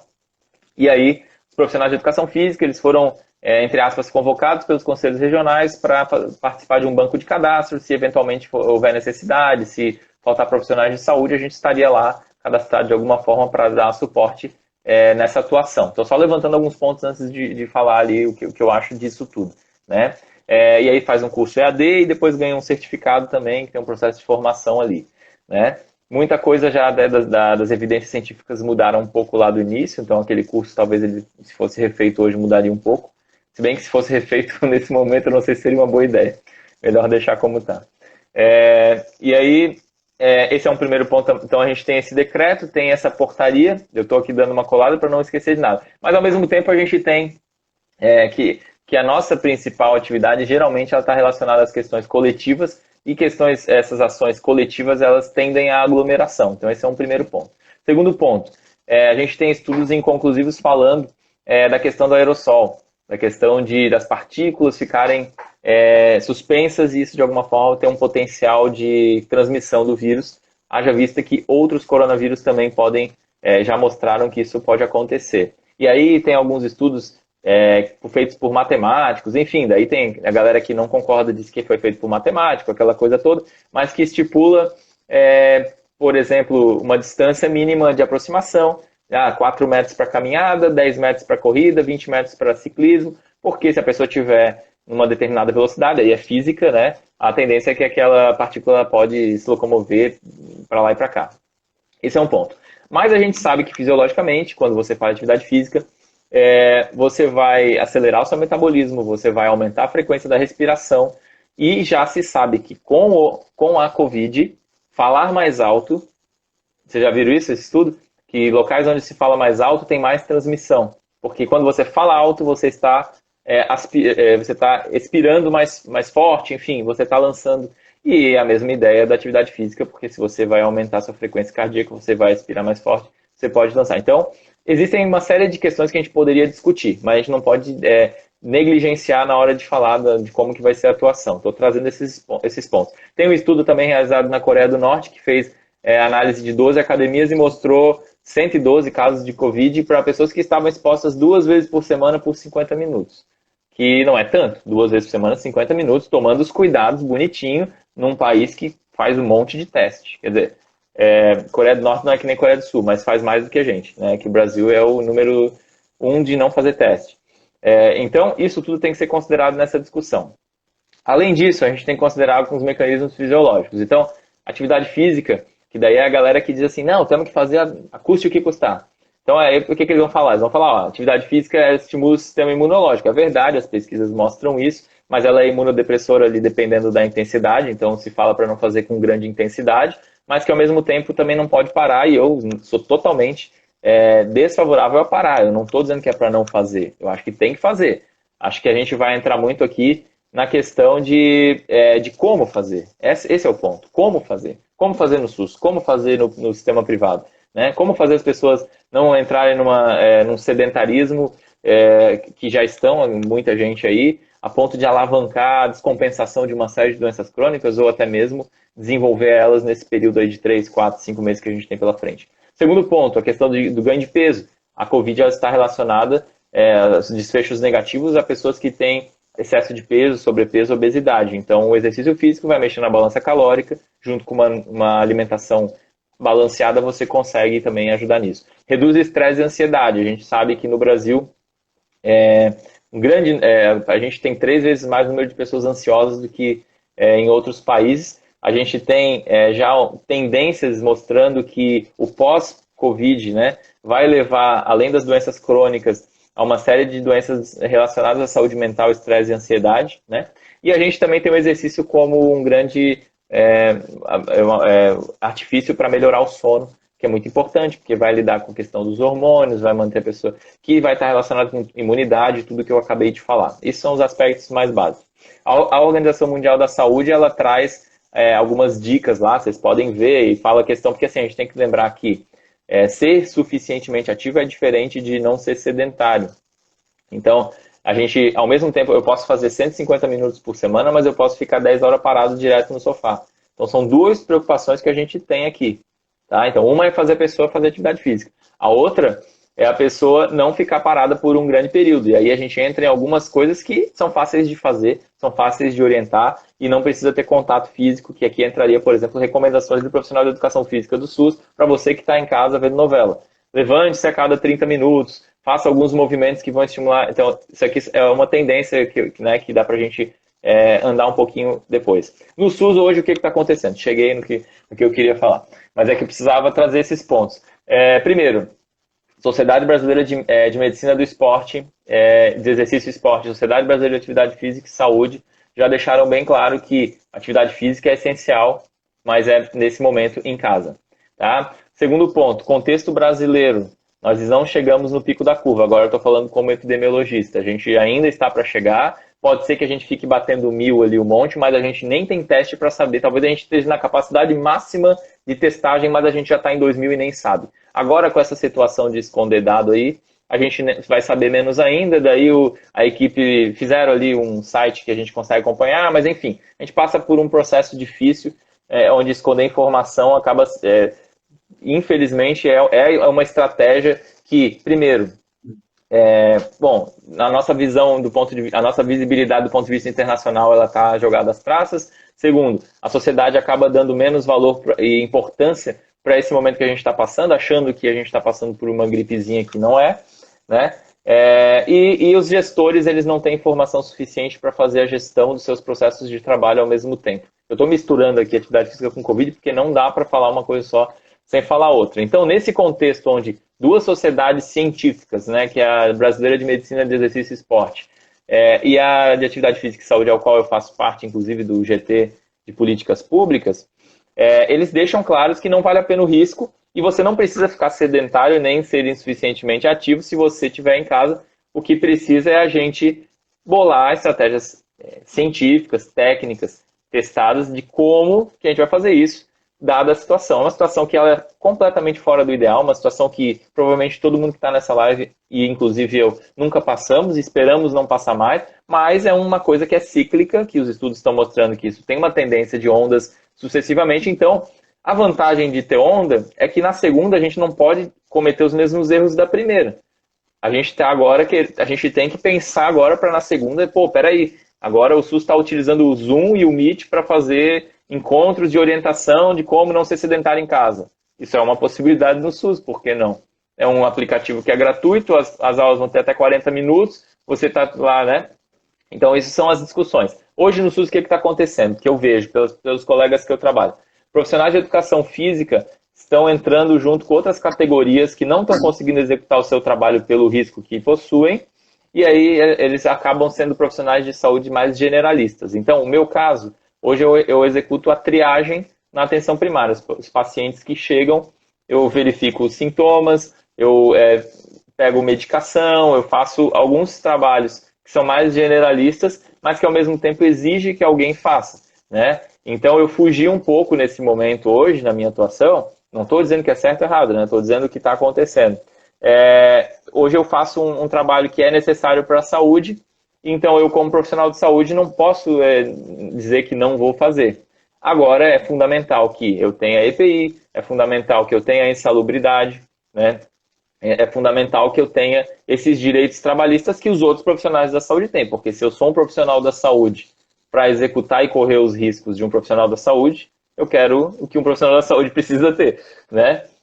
E por incrível que pareça, existem profissionais que estão há 4, 5 anos sem receber insalubridade, trabalhando na ponta, porque não são reconhecidos como da saúde pelos outros profissionais lá da prefeitura, etc. e tal. Isso é um ponto, tá? Outra coisa, eu verifiquei que alguns municípios, vocês sabem que locais que não tinham muita testagem, como, por exemplo, a Índia, o que eles faziam? Identificavam um caso e as pessoas faziam uma busca ativa de todas as pessoas que estavam ao redor para tentar isolar essas pessoas. Então, quem precisa fazer isso? Profissionais da saúde. Então, é possível que algum município utilize esses profissionais de educação física e outras categorias para executar isso. Não estou dizendo que é certo ou que é errado, mas que profissionais da saúde precisam fazer isso. Se nós somos profissionais da saúde, é difícil dizer que não faz sentido. Mas existe o risco, existe, né? Esse é o preço de ser da saúde. Mas, ao mesmo tempo, a gente não tem que ficar esperando só o ônus. Na hora que as coisas estiverem redondas, nós temos que bater no peito e dizer que a gente é da saúde também, para a questão de promoção de saúde e tantos outros pontos que a gente já mencionou aqui. Terceiro ponto, então, triagem busca ativa, né? O que tem acontecido aí em muitas regiões. Terceiro ponto, modelos inovadores. Modelos inovadores, a gente tem, por exemplo, dois pontos que são interessantes da gente destacar. Um deles, existe não sei se tem alguém aí do Rio de Janeiro, mas lá tem um programa chamado Academia Carioca. Lá na Academia Carioca, conversei com um amigo, o Juan, e ele me falou que eles mapearam locais onde possuem grandes edifícios, e aí são alguns, tipo aqueles que são muitos blocos, e aí esse profissional ele vai, enfim, vai para poder projetar a voz dele mais alto ali, e ele faz, nesses locais, a orientação as pessoas fazem da janela, e ficou uma coisa interativa, ficou diferente, assim, me chamou bastante atenção. Ele não é colocado um risco, né, excessivo, ele está sozinho no meio da rua, ou no meio do condomínio, e as pessoas estão na janela, e ele consegue lá, e um monte de gente, eles acham que mapearam 19 edifícios, é um modelo inovador, existe uma certa proximidade, é uma atividade coletiva de um jeito curioso. E então acho que vale a pena a gente verificar, é uma coisa curiosa e eu achei interessante, promissor, assim, de alguma forma. Mas é o que eu acho, né? E as questões também fazer essas reuniões temáticas, essas calls que a gente chama, né? Essas lives, em que seja. Por exemplo, fazer uma live educativa como essa para a população, com uma linguagem mais simples, é uma alternativa. Fazer uma live para os outros profissionais da saúde com caráter de educação permanente é uma alternativa, está dentro das modalidades que eu falei. Fazer uma call com um grupo reduzido dentro de um CAPS, dentro do próprio NASCE, de um grupo que antes tinha, fazer trocas, como não ser sedentário, como dá para fazer? Claro que dá. Então, essas são tendências momentâneas, pode ser que surjam muito mais outras coisas, e que já dariam de alguma forma enfim, para requerer o retorno às nossas ações, às nossas atividades, pelo menos em parte, dentro da nossa especificidade e respeitando todas as segurança que a gente, enfim, que os órgãos superiores, OMS e outros, preconizam, né? Isso é o que é hoje. Daí daria para falar um pouquinho do pós, eu não sei como é que está o nosso tempo. Dá. Pois é, justamente, estavam me perguntando aí como é que fica essa atuação, né, frente a essas atuais mudanças. E ainda colocaram também essa questão do programa Previne Brasil, né? Uhum. Programa Previne Brasil, esse novo programa aí, desse novo modelo, e que mudou muitas coisas. Uma coisa que a gente tem discutido um pouco no fórum, até na última reunião, a gente estava falando um pouco sobre como a gente já vinha com dificuldades que sempre tem, né, foram intensificadas um pouco mais de um período para cá, isso com relação à portaria 2979, por exemplo, né, que complicou bastante, mudando a questão orçamentária, né, as formas de financiamento. E a gente, além disso, aí chegou corona, aí dificultou. Então, Uhum. como a gente vai poder, na verdade, lidar, primeiro atento, a gente continuar atento que, embora tenha o problema do Covid, ainda tem esses outros problemas. Então, são problemas que a gente tem que continuar lembrando, porque mais na frente, quando a gente tiver um potencial maior, ou então, se infelizmente precisar, durante agora, a gente fazer alguma coisa mais efetiva para estar reivindicando isso. Porque, assim, como é que fica? A população está vivendo um período que dispõe ela a ficar mais sedentária, né? Aí tem essas entidades que se preocupam muitas vezes por uma vista capital, uma vista assim do dinheiro mesmo, né? Porque nossa área é uma área que é muito privada. O que, é que a gente tem de público na nossa área? Atuação nas escolas, que é a maior, atuação no SUS, né, na saúde, e também alguns profissionais que, embora muitas vezes não sejam reconhecidos, eu acho que é uma questão que a gente deve se atentar bem na categoria, a assistência social também, né? Tem muitos profissionais em CRAs, né? E aí, esse é o serviço público. O resto é privado. E aí, a nossa, o produto atividade física, o mercado fitness, ele grita mais alto.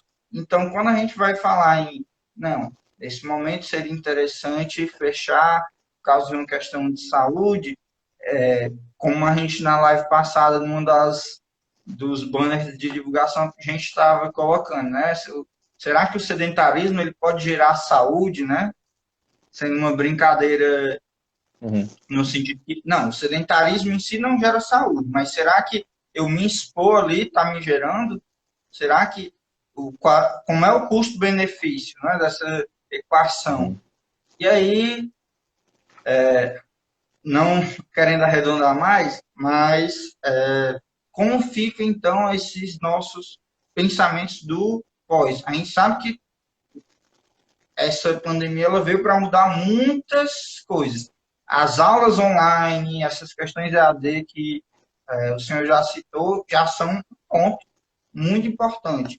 Mas aí, quem sabe no ponto de vista político, né? Quem sabe os pontos de vista político, processuais, como é que o senhor vê? Uhum. Bom, só vou responder antes uma dúvida e depois eu já vou emendar. O Gladson ele falou a questão dos recursos tecnológicos que a maioria dos usuários não tem, e isso é um fato, né? Se a gente pensar os pontos de desigualdade, né, nos municípios e nos estados, vão fazer com que em determinadas regiões não tenha. E aí aqui entra o meu olhar mais de administrador público. A gente pode, por exemplo, Gladson, respondendo a tua pergunta, as empresas elas podem deixar de pagar impostos se elas aderirem a ações voltadas para a responsabilidade social.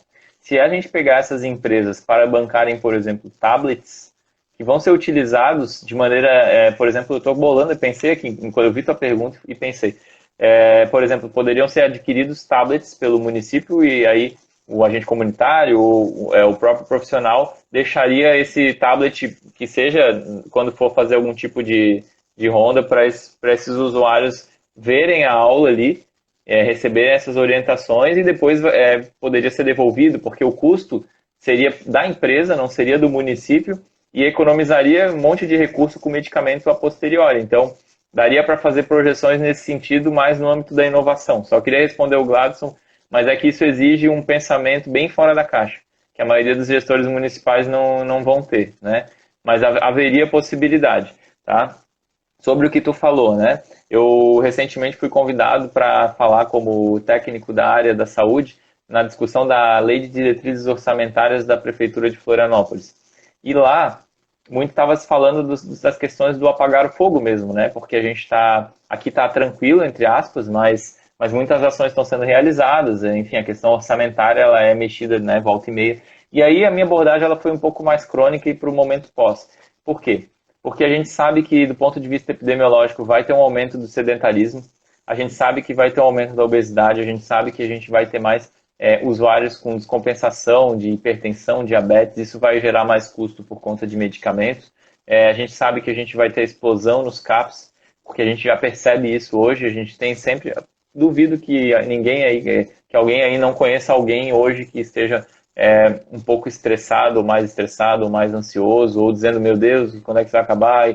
Enfim, e isso tudo vai repercutir num momento que seja, não vou dizer nem pós-pandemia, porque eu não sei se essa pandemia vai acabar com uma onda, mas nesse inter-pandemia, inter-onda aí, vai aumentar as demandas e vai aumentar os gastos. Eu acho que essa é uma boa linha de argumentação para a gente conseguir entrar no campo das políticas públicas e voltar para ações que vão pensar nesses momentos que provavelmente eles vão se repetir em maior ou menor escala, depender do comportamento da população e das ações e escolhas desses gestores. E aí, a partir daí, a gente consegue bolar formas, né, para atenuar e inserir isso em políticas públicas municipais. E aí, o que eu percebo de tendência para a saúde pública? Eu fiz algumas anotações, mas a gente deve ter um aumento, por exemplo, do número de encaminhamentos para os profissionais de educação física, para os nutricionistas, por parte desses profissionais médicos da família que vão atender, da equipe da atenção primária. Então, isso vai aumentar a nossa projeção. E agora eu já entro naquela questão, será que a gente vai aumentar a participação no SUS ou vai diminuir, né? A gente vai, por exemplo, poder mostrar aí para o gestor municipal de vocês que esses encaminhamentos eles estão aumentando para a nossa categoria. Quem sabe, se tivesse mais profissionais, a gente daria mais conta, né? Quem sabe, aí a gente começa a ter uma moeda de troca, aí, um ponto de barganha para conversar, porque quando a gente vai falar com o gestor municipal, a gente tem que falar, não dá para falar só a linguagem da saúde, a gente tem que falar a linguagem do bolso, e aí a gente tem que ver os custos. Então, se a gente vai ter menos pessoas descompensadas, é menos gasto com remédio. Aí ele vai te ouvir. Agora, se você falar que a promoção de saúde é bonita e que precisa, não vai te ouvir. Então, a gente acaba tendo que ter, não vou dizer malícia, mas a gente tem que conseguir visualizar o que ele quer, o que esse gestor quer ouvir e que vai cair bem. Um outro ponto aí, cara, a gente perdeu um grande momento histórico aí de ocupar melhor os conselhos locais de saúde, mas é levar a discussão dentro do conselho a importância do profissional de educação física e tal, que aí a gente consegue uma movimentação da sociedade mesmo, da comunidade, fazendo essa solicitação. Lá na Academias da Saúde, mudou gestão já mais de 3 vezes, e eles já tentaram tirar o programa, mas a população caiu em cima e não tinha como, porque criou-se uma cultura da população identificar o quão bom é um profissional de educação física para aquela comunidade, para aquela sociedade, para aquele município. Esse é um ponto. Então, custo com medicamento é uma coisa que é interessante de mostrar o antes e o depois, e aí você pega e embasa com estudos que dizem que as doenças crônicas elas podem ter grande melhora com atividade física e você consegue embasar aí no seu município para tentar contratar mais profissional. Esse é uma linha de argumentação técnica, né? E aí, tendencialmente, vai aumentar a nossa participação dentro das unidades básicas, dentro dos CAPs e talvez até dentro dos hospitais. Eu até acho que nesse primeiro momento, mais unidade básica e CAPs. Eu acho que dentro da saúde pública a gente vai ter grupos quando passar esse momento mais crítico, mas provavelmente em espaços mais abertos, priorizando sempre espaços ao ar livre, sobretudo nesse primeiro momento. A gente vai ter as adequações de saúde realizadas para dentro do contexto das práticas corporais, então vai ter que ter álcool gel. Agora eu estou indo na minúcia mesmo da prática do que eu acho que vai acontecer, que vai muito na linha do que as academias que estão abrindo estão fazendo. A gente vai ter que fazer isso também no SUS. Isso vai exigir também insumos, porque vai ter que ter álcool gel suficiente, vai ter que ter máscara para todo mundo, e aí se não tem máscara vamos ter que ensinar esse povo a fazer máscara, e aí isso tudo vai estar relacionado a essas práticas do dia a dia do profissional que está lá na atenção primária, né? E é muito possível também, apesar das limitações tecnológicas que o Gladson trouxe, bolar ações que consigam ser minimamente equânimes, né? Minimamente não, na verdade tem que ser o máximo equânime possível, né? Para tentar incorporar estratégias que talvez, por exemplo, tá? TV Cultura é aberta, eu acho que é uma rede aberta. Se o município fizer uma parceria com a emissora lá local, que eu gosto de pensar fora da caixa, né? Mas aí todo mundo vai ter televisão em casa, porque nos brasileiros 95% tem televisão, daí a gente já diminui essa questão da tecnologia. E se conseguir passar lá todo dia, na primeira hora, ou se o município fechar com a emissora principal lá do município, né, ou que todas as emissoras tenham que dar 1 hora para a Secretaria de Saúde, para conseguir trabalhar alguma questão relacionada a sedentarismo e atividade física, né? Todo mundo vai virar popstar, mas a gente vai conseguir levar a atividade física para dentro da casa das pessoas sem custo nenhum, ou pelo menos para a grande maioria, de maneira equânime. Então seria outra alternativa, eu acho que é até mais factível do que comprar tablet para todo mundo, né? Isso tudo vai ter que ser pensado do ponto de vista da saúde pública. Eles vão recusar no primeiro momento, mas quando começar a cair a ficha dos custos com saúde, que vão aumentar por causa das doenças crônicas, a gente vai perceber que a gente vai ter um momento específico, vai ser aquela calmaria que é a hora que a gente vai ter que estar muito estruturado, muito organizado e todo mundo vai ter que bater junto para conseguir o nosso espaço. Porque a gente vai ter a oportunidade, a gente vai ter a faca e o queijo na mão, só que a gente vai precisar estar organizado para mostrar o quanto que a gente é importante, talvez numa organização do Ceará, talvez numa organização nacional, que seja todo mundo se juntando e dizendo, olha, no Brasil aumentou tanto, e a gente tem uma... Isso aí já foi visto nos países da Europa, né? Eles conseguiram diminuir 40%, 50% de custo com medicamento, contratando profissional de educação física, aumentando os espaços de prática, então já tem toda uma linha de pensamento de aumentar as calçadas para melhorar a caminhabilidade, para incentivar o ciclismo. E aí, no primeiro processo de transição da prática de atividade física extra-casa, extra-lar, vai ser o espaço aberto, ao ar livre. Esse é o segundo momento. O terceiro momento é que é a academia, né, na minha leitura, que daí é o risco um pouco aumentado, né?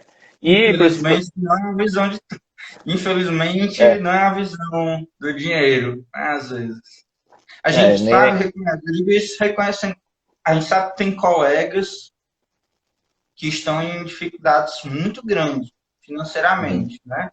E às vezes nem todos conseguem ter o domínio ali dos meios digitais, assim, os alunos às vezes no meio privado mesmo tem uma dificuldade de se vincular ali e acaba não conseguindo se manter financeiramente. A gente sabe disso, a gente reconhece que isso é uma tragédia de todo modo. O Covid ele não é, de modo nenhum, uma coisa benéfica, é uma tragédia. Então, é só um malefício, em saúde e econômico também. E aí, mas essa discussão que o senhor traz é muito importante, a questão dos espaços, de como seria, por exemplo, esse primeiro ponto ser esses espaços abertos, acho. Concordo totalmente. Um ponto também, né? Eu não sei até que ponto que aquele repasse de recurso do governo federal enquadrou os profissionais de educação física como autônomos nesse sentido, que daria uma certa ajuda nesse ponto. Eu não acompanhei isso tão de perto assim, mas é algo a se verificar. Eu sei que está tendo uma movimentação agora, acho que do Confef para isso, aí vocês podem entrar lá depois e dar uma olhada, mas eu também não estou acompanhando de perto, só sei que houve. E do ponto de vista daí privado, que é isso que você está falando aí, a tendência é que vai aumentar plataformas pagas para orientação de atividade física, a gente já está vendo isso, e aí, claro, quem tem afinidade com o recurso tecnológico vai sair na frente. A gente, infelizmente, vão ter colegas nossos que não vão conseguir se adequar a tempo e vão ter prejuízo financeiro, econômico e familiar, que aí é um ponto que deveria ser discutido e pensado de que forma atenuar. Que eu saio da saúde pública aqui, né? Estou falando agora mais dos nossos colegas que estão no privado. Eu vejo aqui que tem uma galera que é personal que está usando o WhatsApp, para dar personal pelo WhatsApp. Eu ouvi recentemente alguma coisa de Uber da educação física, eu não entrei nem nesse detalhe aí, mas tem que ficar ligado nisso aí, porque tem que olhar bem isso aí de perto, como é que vai ser. E as academias, elas tendem a adaptar os seus espaços para terem mais espaços abertos, na minha percepção, para minimizar os gastos delas e minimizar a possibilidade de contágio, de transmissão. Então, eu acho que essas são as possibilidades para a nossa categoria. Do ponto de vista da saúde pública, para mim é muito claro que a gente, assim, olha, a gente tem tudo para aumentar a nossa projeção no âmbito da saúde pública. O que vai definir se a gente vai conseguir ou não é o quão enfático, o quão unido, enfim, o quão a gente vai estar preparado para esse momento. Porque esse momento ele vai chegar. Então, a gente já estava numa franca ampliação ali, né, da nossa inserção no Senes, por exemplo, né? Inclusive está tendo um movimento agora de inserir academias dentro do Senes, tá? E isso tem um certo ponto que é interessante, porque quando você tem um serviço de saúde, aí você começa a enquadrar a academia como serviço de saúde. Você pode disponibilizar, por exemplo, convênios de saúde para executar, para utilizar aquele espaço. Então, a questão de convênio, da Unimed, desses planos de saúde todos aí, ela tem que estar relacionada a um estabelecimento que está registrado no Senes. E eu acho que essa vai ser uma tendência para a classe média, para quem ainda tem plano de saúde, começar a utilizar espaços de academia por meio de convênio, por meio de plano de saúde. Agora, aqui é um outro ponto, né? Eu não estou dizendo que isso vai ser seguro ou não.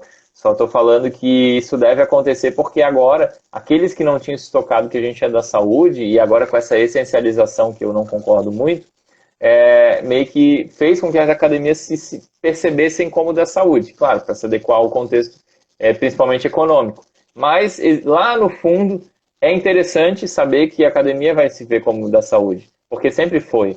E a gente hoje vai e a gente vê tanta coisa errada às vezes em academia. Eu trabalhei 12 anos em academia, então talvez isso fique mais sob a ótica das pessoas e a gente consiga ter academias que realmente vão promover saúde. Não estou dizendo, muitas promovem, né? Mas a gente, sempre os bons pagam pelos maus, né? E a gente vai conseguir agora inserir, talvez seja um ponto positivo disso. Agora, o momento, na minha opinião, não seria agora. Acho que a gente tem que, do ponto de vista epidemiológico, e para concluir a minha fala, porque a gente já falou bastante aqui, eu deixo você falar depois tudo que você quiser. Aí não sei se vai ter dúvidas também, mas a gente está agora, do ponto de vista epidemiológico, chegando no topo, tá? Os estados, eles possuem curvas de maneira distinta, por exemplo, o sul do Brasil vai ser um dos últimos. Eu até vi ontem uma live do Átila com o ex-secretário ali do Mandetta, ele estava mencionando, por exemplo, que em Santa Catarina a gente vai ter o julho, que vai estar alto os casos, né? A gente começou a ter explosão de casos no oeste, então, assim, cada estado é muito peculiar, e a gente não pode arriscar. Os países da Europa, Espanha e Itália, só começaram a abrir depois de 60 dias. A gente não chegou nem sabe se está no topo, escondendo dados, e estão querendo abrir tudo, né? Então, eu percebo que não está sendo dado devido entendimento para a gravidade das coisas, e a gente, como profissional da saúde, também tem que estar ciente disso, assim, eu acho que tem que se posicionar, né? E às vezes a gente não quer se posicionar para não se indispor, mas é o que eu mais tenho feito aí. Então, assim, uma galera saiu das minhas redes, tudo bem, mas eu estou falando da minha posição técnica. A minha fala ela é técnica para isso. Eu acho que não dá para ir no achômetro, não é o momento do achômetro. Tem evidência científica? A gente considera. Não tem? A gente hoje tem duas sociedades científicas falando que a academia não é uma boa. A gente tem duas sociedades científicas falando que cloroquina ainda não é o que deve ser adotado até que consiga a comprovação final, apesar do rolo que deu na Lancet lá, mas tinha um monte de outros estudos já mostrando a gravidade, enfim. Então a gente precisa ouvir a sociedade científica, são cientistas, são pessoas que estudam há 10, 20 anos, aí, 30 anos, e eles têm grande conhecimento de causa, né? E aí, só para fechar, a gente tem no Ministério da Saúde muitos técnicos que são bons, pessoas com mestrado, doutorado, produção, experiência prática, experiência teórica, acadêmica, tudo. Só que aí, qual que é o problema? Eles precisam ser ouvidos, né?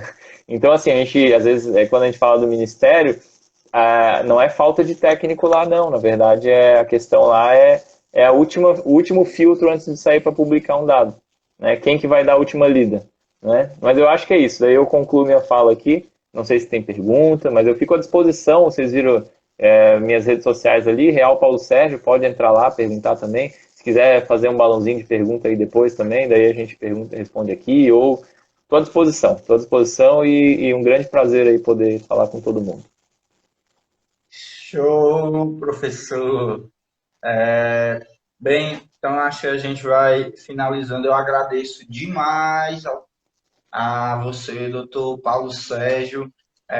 Esse cara tem muito ainda a acrescentar na nossa área, já fez bastante, aprendo muito, mesmo à distância, esses milhares de quilômetros assim à distância, né? É, Fortaleza e Florianópolis, mas a gente está unido pelo SUS, está unido pela educação física, o Fórum Cearense, ele está ainda começando. Eu novamente digo aí para os colegas que a gente tem que se unir mais ainda e a gente vai ter a próxima live, que eu já falei, né, com o professor Edson Soares, ele estava até assistindo aqui, ele já confirmou comigo, ainda falta a gente colocar bem uma data, mas mais para frente eu divulgo. Eu vou seguir a sua dica e vou colocar um balãozinho aqui de perguntas no fórum, qualquer coisa, eu encaminho. E agradecer novamente que a galera que assistiu até agora.